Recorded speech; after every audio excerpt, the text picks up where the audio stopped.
Ohayo gozaimasu, minasan. Welcome back to my channel. Today, papakita ko sa inyo yung normal na buhay ko dito sa Japan bilang mom and syempre nagpa-part-time din tayo. Nagpe-prepare na kami para makapasok si Celine sa Hoikuen kaya tamang hilamos lang ako at malilate na si Celine pag naligo pa ako Pero syempre si Celine ay make sure na ligo siya para fresh ang papasok sa school. Lalo ngayon summer na talaga.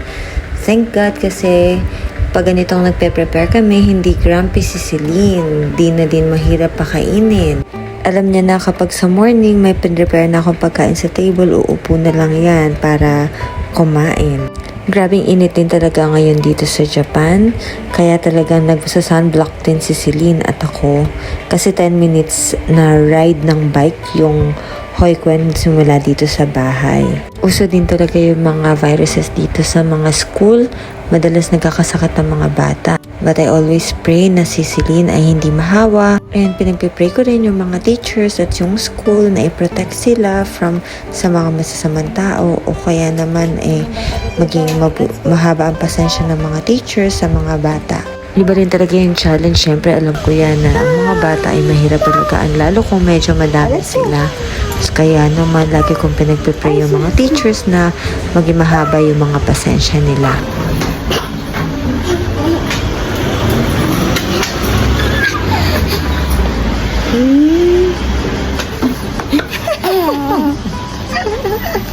Favorite part to ni Celine, kada pumapasok kapag nakasakay na kami dito sa bike. Titingin-tingin lang siya sa paligid, ganyan.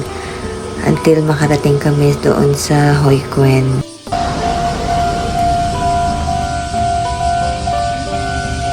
Hi baby, I love you!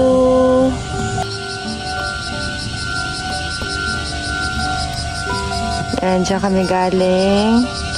Cute na ito.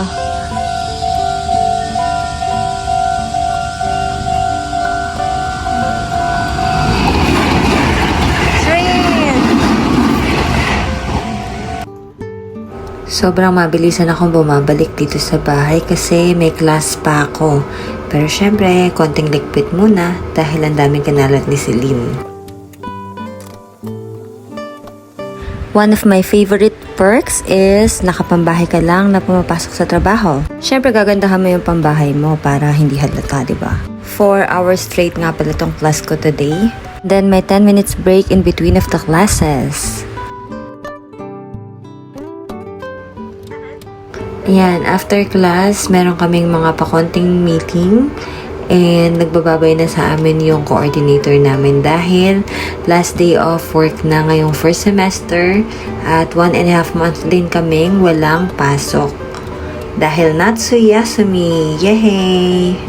Okay, shutting down and see you in September! Ito na ang favorite part ko, ang maglinis ng bahay. I'm so excited. Nakikita ko to sa mga Japanese na kapag sobrang tirik nung araw, nilalabas nila yung mga carpet nila, yung mga futong nila, sinasabit sa balcony para mainitan.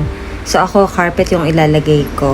Talagang taking advantage din ako sa paglilinis kasi syempre nasa Hoikuen naman si Celine at wala siya. So lilinisan ko na para pag uwi niya, malinis yung uuwian niyang bahay, diba? One of the values na gusto ko matutunan ng anak ko ay yung malinis na kapaligiran, malinis na bahay para syempre sanay din siyang maglinis in the future. Syempre tuturuan ko siya. Ngayong 1-year-old pa lang siya talaga nakikita niya na siguro na naglilinis ako. Minsan ginagaya niya ako, kinukuha niya yung walis o kaya yung basahan tas parang nagpupunas-punas din siya. Nakakatawa talaga yung anak ko. Ang alam ko sa school, tinuturo rin talaga yung mga manners, yung mga paglilinis, and pagiging independent. Kaya nagulat ako nung pinapasok ko na si Celine din sa Hoikuen. May mga bagay na hindi ko naman tinuro pero may mga ginagawa siyang na independent siya and I think talagang tinuro sa school yun. Kaya sobrang thankful din ako na ganito yung practice dito sa Japan. Sa totoo lang, yung araw na to na naglilinis ako, nagmamadali din ako dahil kailangan by 2 p.m.